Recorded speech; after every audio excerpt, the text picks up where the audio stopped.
You don't sound very loyal to me right off the cuff. Your company's, going through a M&A and you're ready to jump ship. I have to look out for number one. Well, why did you come to see me? I mean, if you're doing so well, you must have headhunters calling you all the time. I was intrigued. You were kind of arrogant and pompous.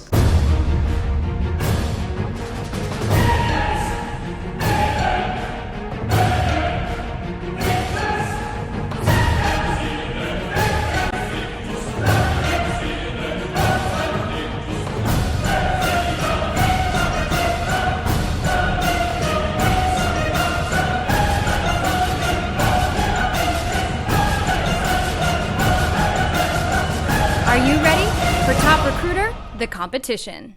The three candidates are really three of Miami's top recruiters. They are smart and savvy recruiters and have plenty of experience. These guys wrote the book on interview do's and don'ts. It'll be very interesting to see how our top recruiters handle these bold personalities. Meet James Cutter, Jennifer Prelek, and Jim Barrett. We do like to meet with salespeople first because you're going out there and you're representing us.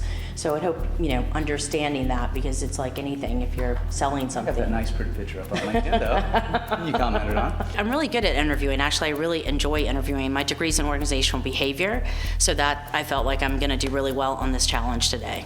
What would you describe your environment as? Well, what kind of environments are we talking about? I mean, I thought we're here to discuss about opportunities that I can possibly fit into. Well, that's what I'm trying to find out, is what type of culture you like to work in. The company bases the compensation based on the person's experience and what clients that they can bring to us, and also the current clients that we have to grow. Perfect. So I just wanted to kind of probe a little bit more with you. Well, listen, I'm on my lunch hour, so Okay. I really want to kind of get to it. Why don't you sell me on what you're currently doing? What if we wanted to buy But your I'm product? not here to sell you. I know, I'm but more here to find out what I I hire have. you, so I want to see how you would sell me. Well, what intrigued you about my background? The sales aspect of it. You have an unbelievably strong sales background, and I'm so sorry. I totally forgot my laptop, and I left my iPad on the plane, so I need it. No problem. anyways, where was I? I'm in the middle of this interview. Kim comes in. I think she's trying to mess up my rhythm on purpose. So tell me about your typical day now then when you're working from home. I get up around 7, go get to the beach, catch a bunch of waves, and then go home, make some coffee, and turn on the news, and watch some reality TV show updates. I was in shock. I mean, from the very beginning, she was so out there, but I tried to stay professional and wrangle her back in, but I could tell immediately that this was gonna be very difficult. So how do you make money? If you're watching TV all day, drinking coffee, how do you make that money? I'm sure you wanna make money, so. Well, because I just tell people what they want to hear and just kind of go with it. What the hell are you selling? Well, I definitely like your energy and personality. I really want to get into really understanding how you are closing the deal. So if you just walk me through a typical sales presentation, sell me this pen. Here's a pen, it's very useful, and you can write down my offer letter. I like it.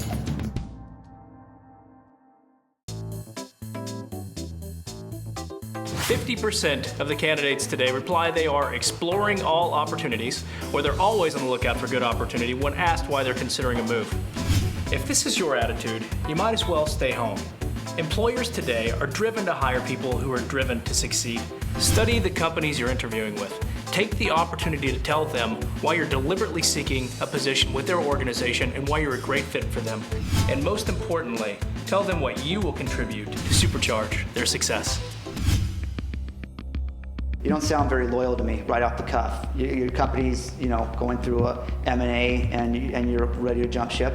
I have to look out for number one. Well, why did you come to see me? I mean, if you're doing so well, you must have headhunters calling you all the time. I was intrigued. You were kind of arrogant and pompous. The most common mistake that people make when they're interviewing is that they spend too much time researching the company and not enough time researching themselves. I'd like to know exactly what I have to do to win this job and how you're going to reward me and make it worth my while to leave an incredible job where I am number one. Yeah, I'm going to Enjoying interrupt your you, fun. and I so appreciate where you're coming from. Okay. You sound like you're a very, very motivated and diligent guy. But let me tell you the way that I work.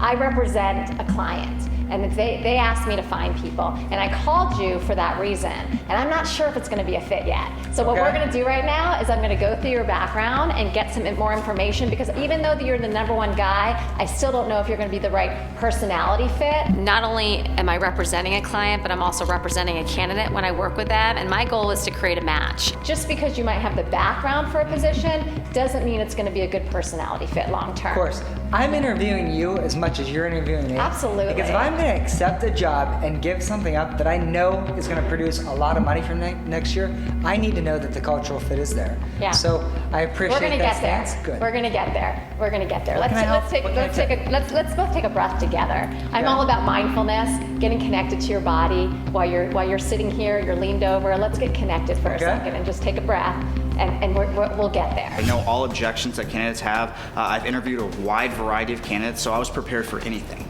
I get like 5 or 6 of these calls a day, and everyone says the exact same thing. It's always, we're the best, we're the greatest, we're the fastest growing. We are the it's best. It's the same We smoke are the and best mirrors. because I look at all aspects, okay? I don't just look at what your base salary is or what commission potential is. I look at bonus, I look at benefits, I look at the environment you're in, the growth potential, the people you're working with.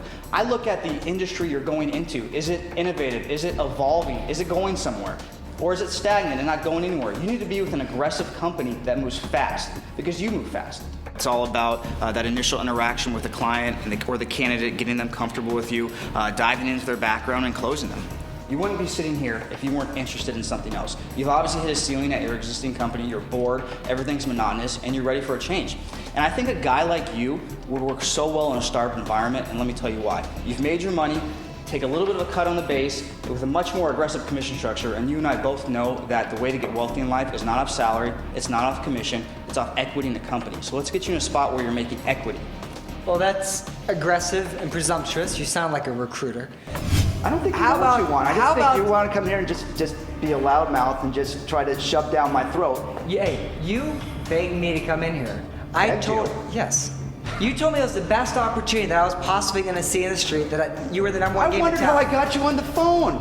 I called the office. You were in the freaking office. How do real salespeople, they're out in the field. I called the freaking landline of your office and got you. What were you doing at your desk? I'm making phone calls. don't have it- I'm smiling and dialing and constantly getting out there and getting appointments. You're a That's what telemarketer? No, I'm not a telemarketer. You're smiling and But- dialing. Of course. How do you think I set up appointments with CEOs because I've got some secretary making appointments for me? No, they want to hear from me. I sell the deals. I call them, I set the stage, I qualify the deals, I get in, I get it done. It's going to be interesting on who the judge is going to pick.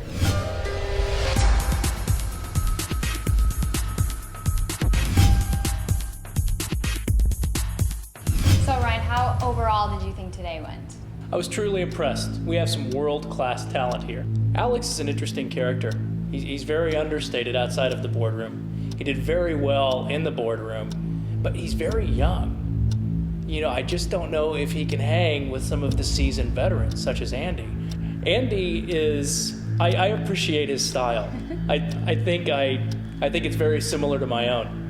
Okay. He's a very brilliant person. He thinks 2 steps ahead, but I think he gets frustrated when the conversation doesn't go the way that he desires or that he's directing. Who do you think is the winner of today's challenge? I feel the winner is...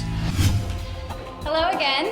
Today's challenge was all about going back to the basics and landing the job that you want.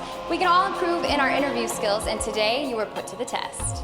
In regards to this challenge, we thought it'd be interesting to add a slight twist. A twist you wouldn't find out about until the very end. You see, those 3 candidates weren't candidates at all. They are some of South Florida's most respected and successful recruiters, as well as Mr. Scott's eyes and ears to his final decision. Andy, how did you like this challenge? It was a piece of cake. I'm sure I killed it. Alex, what were your impressions of the candidates you interviewed? I would say all 3 of them brought unique personalities to the table, but I do have a little problem with Kim over here. She walked in the middle of my interview, and as you know, Kim, you've been recruiting for 15 years. It ruins the fluidity and the rhythm of an interview, and I'm a little pissed off that you did that. You know, when you leave something, you have to walk in. I think did you say, walked in because "Excuse you're me." threatened by me, and you knew I was going to win that Threatened competition. by you? Yeah. I don't think so. Mr. Scott had a very tough decision, and as you know, you worked really hard to get where you are. He thought that there was positives and negatives, but there can only be one winner, and the winner is Alex.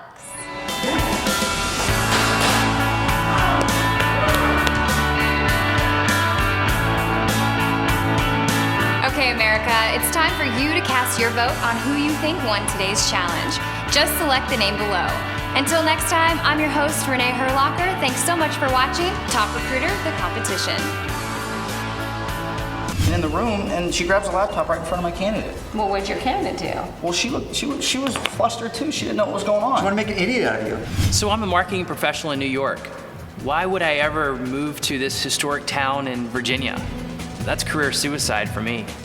First off, Vaisheva, she's going to try to bullshit her way through. She can't remember any facts or figures. She doesn't really care. When we were married, I took care of all the, all the logistical, all the operational, all the specific things. And, and she just went out and bought clothes.